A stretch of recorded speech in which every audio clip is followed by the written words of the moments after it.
ॐ अज्ञानतिमिरान्धस्य ज्ञानाञ्जनशलाकया चक्षुरुन्मिलितं येन तस्मै श्रीगुरुवे नमः। वाञ्छाकल्पतरुभ्यश्च कृपा सिन्धुभ्यैव च पतितानां पावनेभ्यो वैष्णवेभ्यो नमो नमः। नमो महावदान्याय कृष्ण प्रेम प्रदायते कृष्णाय कृष्ण चैतन्य नाम्ने गौरत्विषे नमः। हे कृष्ण करुणा सिंधो दीनबंधो जगत्पते गोपेश गोपिका कांत राधा कांत नमोस्तुते। तप्त कांचन गौरांगी राधे वृंदावनेश्वरी वृषभानुसुते देवी प्रणमामि हरिप्रिये। वृंदायै तुलसीदेव्यै प्रियायै केशवस्य च कृष्णभक्तिपदे देवी सत्यवत्यै नमो नमः। श्री कृष्ण चैतन्य प्रभो नित्यानंद श्री अद्वैत गदाधर शिवासादि गौर भक्त वृंद। हरे कृष्ण कृष्ण कृष्ण हरे हरे हरे राम राम राम हरे हरे। हरे कृष्णा। हम लोग मैं सर्वप्रथम अपने गुरुपाद पद्म ओम विष्णुपाद अष्टोत्तर शत श्री श्रीमद् भक्तिवेदांत माधव गोस्वामी महाराज के चरण कमलों में दंडवत प्रणाम ज्ञापन करता हूं। हम लोग श्रीमद् भगवद गीता के 6ठे अध्याय का 21वां श्लोक श्रवण कर रहे हैं। इस श्लोक में भगवान ने बताया है कि उस जो ध्यान योगी है उसको समाधि की अवस्था में किस प्रकार के सुख की प्राप्ति होती है। सुखम आत्यांतिकम यत्तत्, जो सुख आत्यांतिक सुख है, अतीन्द्रिय सुख है और शुद्ध बुद्धि के द्वारा ग्रहण करने योग्य है। और उस सुख की अवस्था को प्राप्त करके उसकी स्थिति उस परमात्म तत्व से कभी चलायमान नहीं होती, विचलित नहीं होता। सुखम आत्यांतिकम यत्तत् बुद्धिग्राह्यम अतीन्द्रियम वेत्ति यत्र न चैवायम स्थितश्चलति तत्वतः। न चलति तत्वतः मतलब वो उस तत्व से विचलित नहीं होता। न चलति, चलति माने विचलित होना। वेत्ति यत्र न चैवायम, वेत्ति का मतलब उसको जानकर, उसको अनुभव करके, उसको संज्ञान में लेकर। यत्र माने उस अवस्था में। कौन सी अवस्था है ये? समाधि अवस्था। अब यहां पर इस श्लोक में भगवान ने समाधि की बात की है, तो पतंजलि का जो योग दर्शन है उसके अंदर अलग अलग विभाग बताए गए हैं समाधि की अवस्था तक पहुंचने के लिए। तो यद्यपि हमारा ये विषय नहीं है ज्यादा चर्चा करने का, लेकिन फिर भी अपनी एक बौद्धिक जिज्ञासा को शांत करने के लिए, थोड़ा सा समझने के लिए हम लोग उसका आश्रय लेते हैं। हमारा उद्देश्य कदापि नहीं है ध्यान का, ये बात हम हमेशा अपने मन में रखें। तो ये योग क्या है? ध्यान योग, अष्टांग योग, और किस प्रकार से इसमें क्या समाधि की अवस्था जिसको समाधि बोलते हैं उसका क्या मतलब है, उसको थोड़ा समझने की कोशिश कर लेते हैं। तो योग दर्शन जो है पतंजलि ऋषि का, उसके बारे में आज हम चर्चा करेंगे। लेकिन इसका यह मतलब कदापि नहीं है, जैसे मैं बार बार कह रहा हूं, कि हमको वो फॉलो करना है। नहीं, ये सिर्फ एक जानकारी मात्र है। इसलिए इसको अगर समझ में आए तो ठीक ही है, और नहीं आए तो भी कोई बात नहीं है। हमें इसके ऊपर ज्यादा अनुसंधान नहीं करने की आवश्यकता। लेकिन क्योंकि सभी प्रकार के लोग हैं, तो अगर हमारा इस प्रकार का एक जिज्ञासा होती है जानने की, ये समाधि क्या चीज होती है, तो इसलिए हम लोग इसकी चर्चा कर रहे हैं। तो योग दर्शन में 4 पाद बताए गए हैं, जिसके अंदर उन्होंने लिखा है 195 सूत्र हैं योग दर्शन के अंदर। तो सबसे पहला बताते हैं साधन पाद, कि अष्टांग योग का साधन क्या है। उसके बाद है विभूति पाद, फिर है समाधि पाद, और फिर है कैवल्य पाद। ये 4 स्टेजेस हैं। तो साधनपाद, विभूतिपाद, समाधिपाद और कैवल्यपाद। अब साधनपाद में वर्णन किया गया है अष्टांग योग का। अष्टांग योग में 8 अंग हैं, यम, नियम, आसन, प्राणायाम, प्रत्याहार, धारणा, ध्यान, समाधि। तो इसमें जो पहले हमारे 5 हैं, ये हमारे बाह्य साधन हैं। यम, नियम, आसन, प्राणायाम और प्रत्याहार, ये बाह्य साधन हैं। उसके बाद फिर जो धारणा ये है, ये धारणा जो है, धारणा, ध्यान, समाधि, ये अंतः साधन है। तो साधन पाद में मुख्य रूप से वर्णन किया गया है 5 बाह्य साधनों का, और इसके अतिरिक्त तप वगैरह का वर्णन किया है और ईश्वर प्राणिधान का वर्णन किया है। अब जो दूसरा पाद है इसका, उसको बोलते हैं विभूति पाद। विभूति पाद में धारणा, ध्यान और समाधि, ये 3 जो अंतरंग साधन हैं, इनका वर्णन किया गया है। और इसके फलस्वरूप जो विभूतियां उत्पन्न होती हैं, अष्ट सिद्धियां, जिसको हम लोग कहते हैं अणिमा, लघिमा, महिमा, गरिमा, प्राप्ति, प्राकाम्य, वशित्व, ईशित्व, ये 8 प्रकार की जो सिद्धियां हैं, इनके बारे में वर्णन किया गया है विभूतियों का, विभूति पाद में। जब अब इससे साधक ऊपर उठ जाता है, अर्थात इसमें आसक्त नहीं होता, तब वो समाधि में स्थित होता है, उसको बोलते हैं समाधि पाद।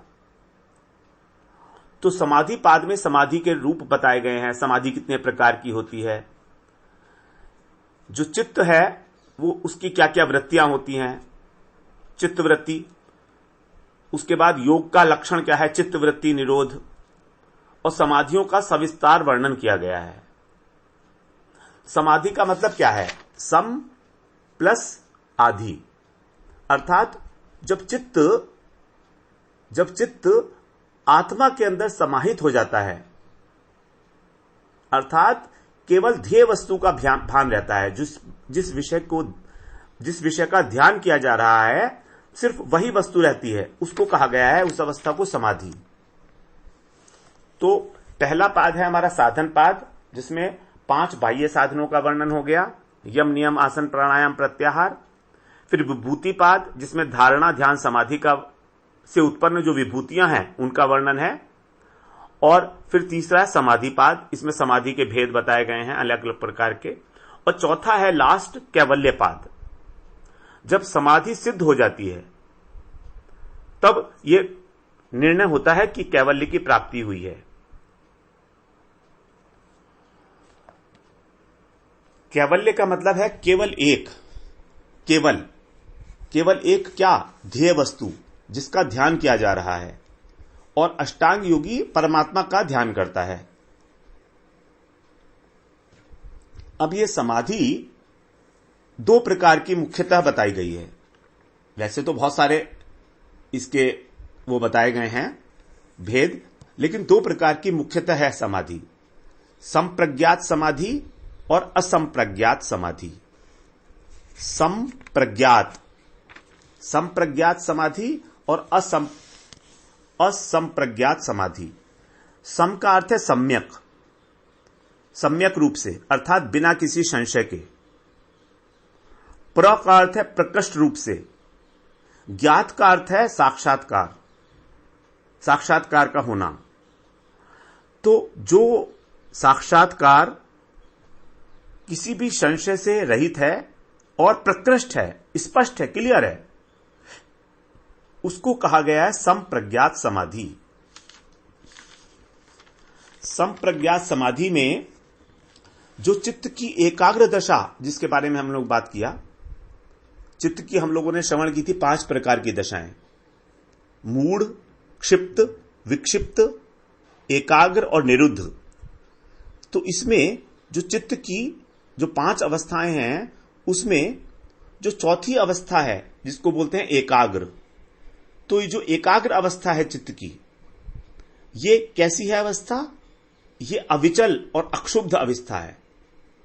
इसमें चित्त एक ही वस्तु के ऊपर केंद्रित रहता है और चलायमान नहीं होता, विचलित नहीं होता।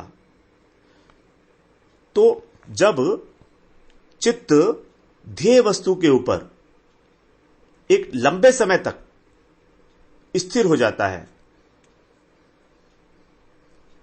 तो इसको बोलते हैं कि चित्त समाहित हो गया है। अब चित्त को समाहित होने के लिए किसी प्रकार के सहारे की आवश्यकता होती है, आश्रय की आवश्यकता होती है। वो जो सहारा है, वो जो आलंबन है, वही है ध्येय वस्तु।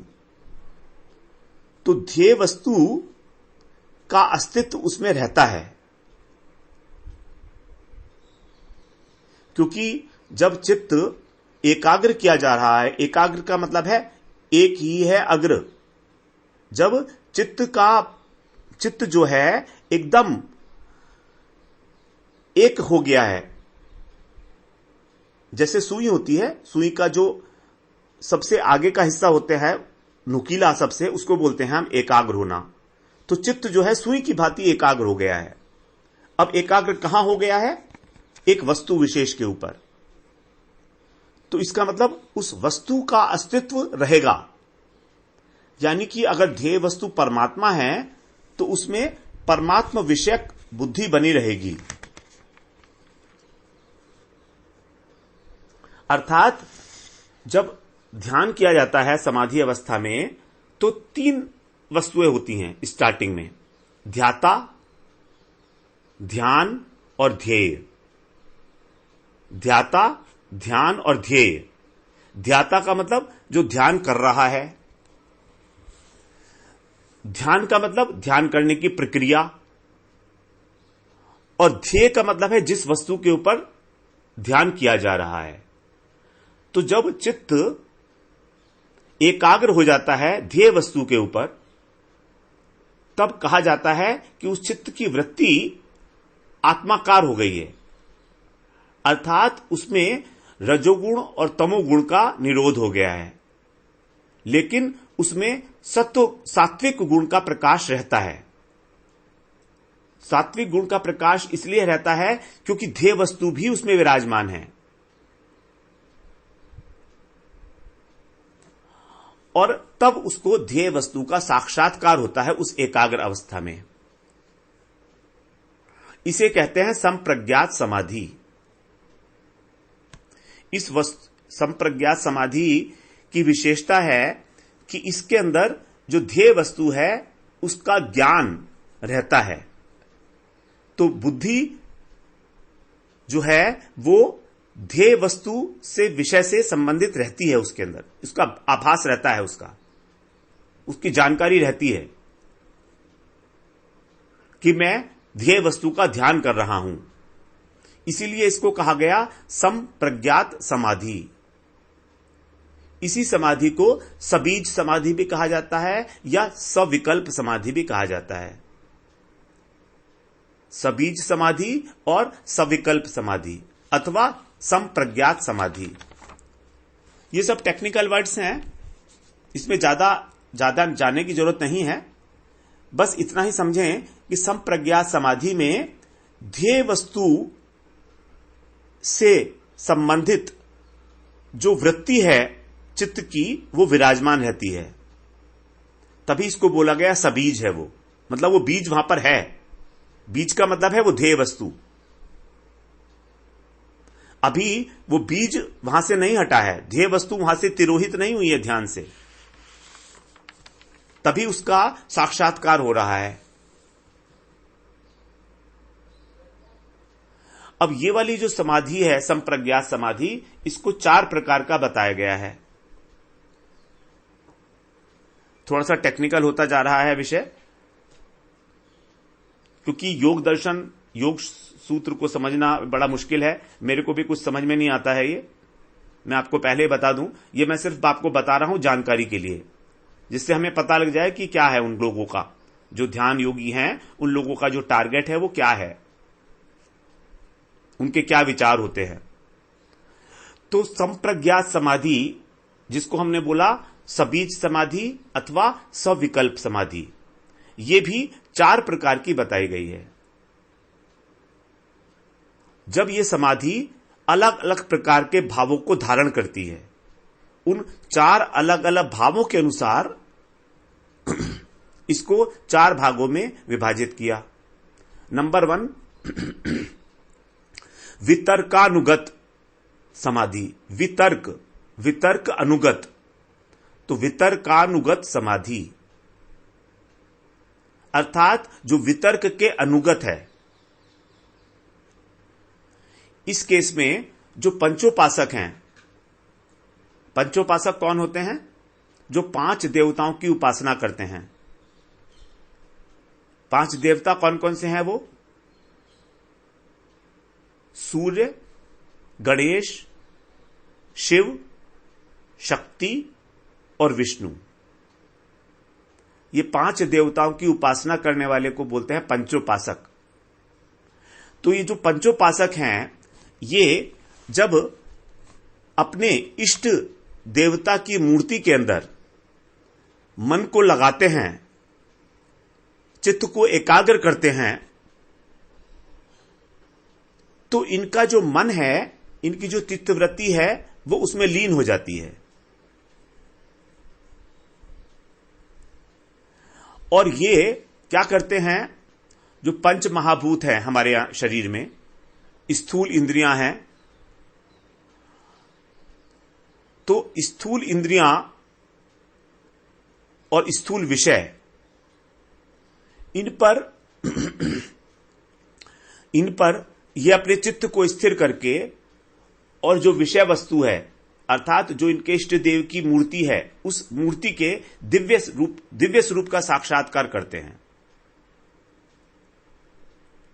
दिव्य स्वरूप का साक्षात करते हैं अपने इष्ट देवता का। इसमें किसी प्रकार का इनको कोई संशय नहीं होता। सम्यक संप्रज्ञात में बताया था, सम्यक का अर्थ है बिना किसी संशय के।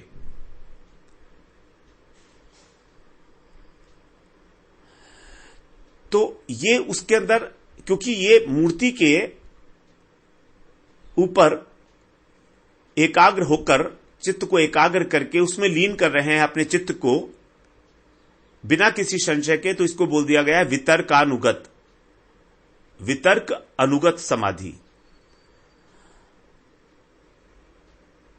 दूसरी समाधि क्या है? दूसरी समाधि है विचारानुगत। थोड़ा थोड़ा सा ये अंतर है। ये क्या करते हैं? अपने मन को, जो सूक्ष्म इंद्रियां हैं, तन्मात्राएं, विषय के ऊपर एकाग्र करते हैं। विषयों के ऊपर, रूप, रस, स्पर्श, गंध। पहले वाले के अंदर उन्होंने स्थूल मूर्ति के ऊपर एकाग्रता की थी। अब यहां पर वो विषय के ऊपर एकाग्र करते हैं अपने चित्त की वृत्ति को, रूप, रस, गंध इत्यादि, क्योंकि ये सूक्ष्म नहीं, ये स्थूल वो हैं, सूक्ष्म है। तो इन तन मात्राओं पे एकाग्र करके और फिर उन्हीं विषयों का ही साक्षात्कार करते हैं।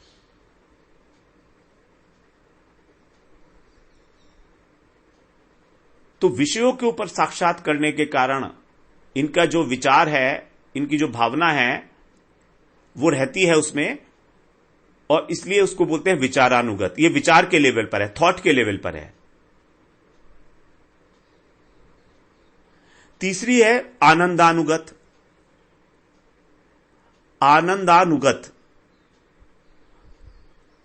अब यहां पर जो है विचार शून्यता की अवस्था होती है, और जो एक अहंकार वृत्ति है, अहंकार वृत्ति मतलब हमारे चित्त के अंदर, हमारे अंतःकरण में जो 4 तत्व हैं, मन, बुद्धि, अहंकार और चित्त, तो जो अहम वृत्ति है, उसके द्वारा सत्वगुण का आश्रय करके ये आनंद का अनुभव करते हैं। इसलिए आनंदानुगत हो गई है। देखिए, क्रमशः है तीनों समाधियां सूक्ष्म से सूक्ष्म होती चली जा रही हैं। किस प्रकार से? वितर्कानुगत के अंदर जो ध्येय विषय थे, जो विषय था वो था मूर्तियां, इष्ट देवता की मूर्ति, वितर्कानुगत के अंदर। विचारानुगत के अंदर जो मन को एकाग्र करने के लिए विषय था वो था तन मात्राएं। ये सूक्ष्म है, पहले स्थूल था, ये सूक्ष्म है तन मात्राएं। अब इस तन मात्राओं से भी सूक्ष्म है अहंकार। तो इसीलिए इस अहंकार के ऊपर, अहम वृत्ति के ऊपर मन को केंद्रित करते हैं और विचार शून्यता की अवस्था प्राप्त करते हैं। यहां पर अब विचार नहीं है, तो विचार शून्यता की अवस्था में अहम वृत्ति के द्वारा सत्वगुण का आश्रय करके आनंद का अनुभव करते हैं, सात्विक आनंद का, जो मन की एकाग्र अवस्था में अनुभव होता है। ये चारों की चारों जितने भी हैं संप्रज्ञात समाधि, ये चित्त की एकाग्र अवस्था में ही होती हैं। अब एकाग्र अवस्था में होती हैं, लेकिन चित्त किस वस्तु विशेष के ऊपर एकाग्र किया जा रहा है, इसके ऊपर इनका क्लासिफिकेशन किया गया है। तो जब चित्त को एकाग्र किया स्थूल मूर्ति के ऊपर, तब उसको बोला वितर्कानुगत। जब उसको एकाग्र किया गया रूप, रस, स्पर्श, गंध, ये 5 जो तन मात्राएं हैं इनके ऊपर, तो उसको विचारानुगत कहा। और थर्ड लेवल पे अब अहम वृत्ति के ऊपर एकाग्र किया जा रहा है विचार शून्य होने के बाद, तब इसको बोला गया आनंदानुगत। इसके अंदर आनंद का अनुभव होता है, सात्विक आनंद का। आनंद का अनुभव तो उन दोनों में भी होता है, लेकिन इसमें कुछ अधिकता होगी, इसीलिए। अब चौथी समाधि है अस्मितानुगत। इसके अंदर आनंद भी नष्ट हो जाता है, इसके अंदर आनंद नष्ट हो जाता है, लेकिन मैंपन की भावना, मैंपन की भावना नष्ट हो जाती है। देखिए, जब हम बोलते हैं मैं हूं, तो इसमें 2 चीजें आई हैं, एक तो मैं और एक हूं।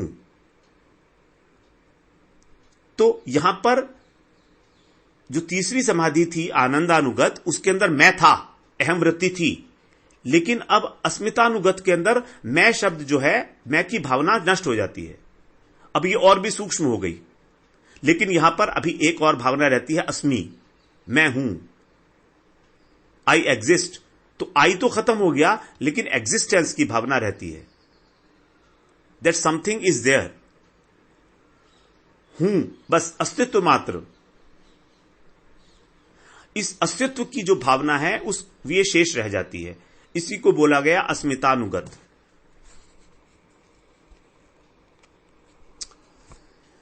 बहुत टेक्निकल है शब्द, लेकिन फिर भी हम लोगों ने इसको समझने की, ऑर्डरली समझने की चेष्टा की है। जो चारों संप्रज्ञात समाधियां हैं, ये क्रमशः सूक्ष्म से सूक्ष्मतर होती चली जा रही हैं। वितर्कानुगत के अंदर जो मन को जो केंद्रित किया गया था, वो किया गया था इष्ट मूर्ति के स्वरूप के ऊपर, स्थूल। जो विचारानुगत है, उसके अंदर तन मात्राओं के ऊपर, तन मात्राओं के ऊपर जो सूक्ष्म होती है, सटल है। जो तीसरी थी आनंदानुगत, उसके अंदर अहंकार, अहम वृत्ति के ऊपर। और चौथी थी अस्मिता, इसमें अहम वृत्ति भी खत्म हो गई, केवल मैंपन की होने की भावना रह गई, अस्मि, अस्तित्व का भान रह गया इसमें। यही समाधि जो है अस्मितानुगत, इसको पतंजलि जी ने संप्रज्ञात समाधि में सबसे उच्च माना है, क्योंकि सबसे सूक्ष्म है।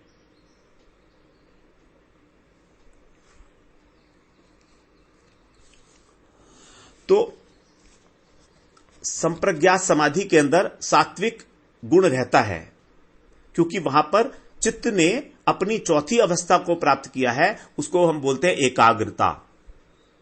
चित्त की जो 5 अवस्थाएं थी, मूढ़ अवस्था, क्षिप्त अवस्था, विक्षिप्त अवस्था, एकाग्र अवस्था और निरुद्ध अवस्था। तो यहां पर जो है संप्रज्ञात समाधि के अंदर चित्त की चौथी अवस्था अर्थात एकाग्र अवस्था को मेंशन किया गया है। अब अगर इसके बाद आती है दूसरी समाधि, उसको बोलते हैं हम असंप्रज्ञात समाधि। असंप्रज्ञात समाधि में यह ज्ञान भी नहीं रहता, अस्मि भी नहीं रहता उसमें।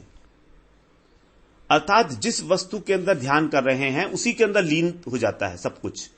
यहां पर सात्विक गुण का भी नाश हो जाता है, वो रहता नहीं है। इसलिए इसमें मन कहीं भी नहीं जाता। फिर वहां पर मन को आश्रय चाहिए था, आलंबन चाहिए था। यहां पर मन को कोई आश्रय नहीं है, इसीलिए इसको कहा गया अमनी दशा, जहां पर मन है ही नहीं। मन के टिकाने के लिए कोई आश्रय वस्तु नहीं है यहां पर। तो यह है असंप्रज्ञात समाधि, जिसमें तीनों गुण का नाश हो जाता है। और यहां पर चित्त की चौथी अवस्था, पांचवी अवस्था जो है निरुद्ध अवस्था, उसकी प्राप्ति होती है। भगवान ने 20वें श्लोक में इस बात की बात की थी, यत्र उपरमते चित्तम निरुद्धम योग सेवया। अर्थात योग के अभ्यास से निरुद्ध चित्त में जब वो उपराम हो जाता है सब चीजों से, तब वो जो है अपनी आप से ही, अपनी आप में ही संतुष्ट हो जाता है। ये असंप्रज्ञात समाधि की बात की है, निरुद्ध अवस्था की बात करके। ये भगवान भी निरुद्ध शब्द बोल रहे हैं, जो चित्त की पांचवी अवस्था है, जिसमें असंप्रज्ञात समाधि घटित होती है। तो इसका जो सीक्वेंस है, इसी को हम लोग निर्बीज समाधि भी बोलते हैं, या निर्विकल्प। हम लोग नहीं बोलते ध्यान योगी, अष्टांग योगी।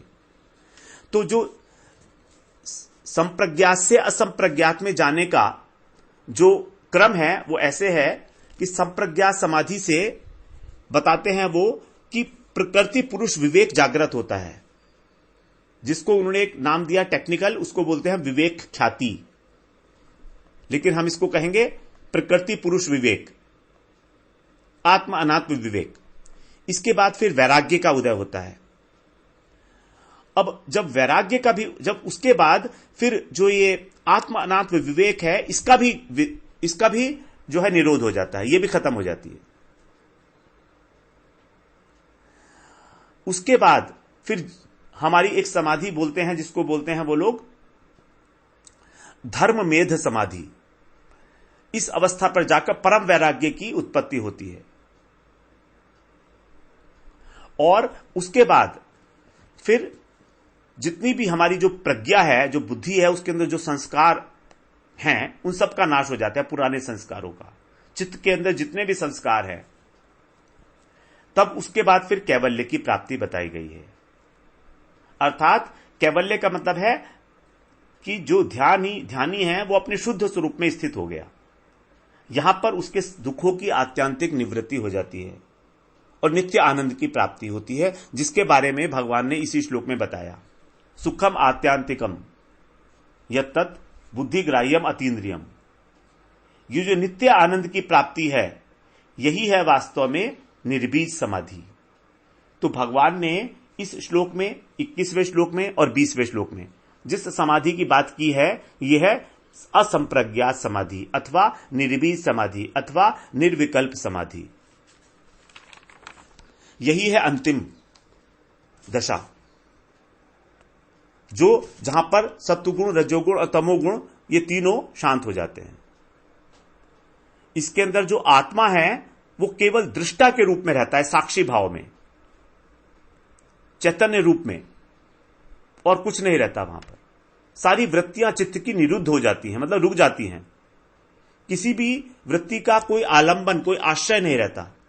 जबकि संप्रज्ञात समाधि के अंदर आश्रय था, अलग अलग प्रकार के आश्रय बताए थे। पहले वाले आश्रय बताया था इष्ट वितर्क में, इस विचार के अंदर आनंदानुगत और अस्मितानुगत। अस्मितानुगत में भी अस्तित्व का आश्रय था, होनेपन का, हूं, अस्मि, इसको बोला था अस्मितागत। लेकिन असंप्रज्ञात समाधि जिसकी भगवान ने यहां पर चर्चा की है, उसका कोई आश्रय नहीं होता। और इसके बाद फिर धीरे धीरे कैवल्य की स्थिति प्राप्त होती है, समस्त दुखों की निवृत्ति, नित्य आनंद की प्राप्ति। तो यहीं पर सारा संसार उसका नष्ट हो जाता है। इसी को निर्बीज समाधि कहा गया है। अब हम कल से 22वें श्लोक की बात करते हैं। तो आज हम लोगों ने ये एक आउट ऑफ द टॉपिक बात की है, सिर्फ योग शास्त्र के, योग दर्शन के अनुसार समाधि तत्व को समझने के लिए। वाञ्छाकल्पतरुभ्यश्च कृपा सिन्धुभ्य एव च पतितानां पावनेभ्यो वैष्णवेभ्यो नमो नमः।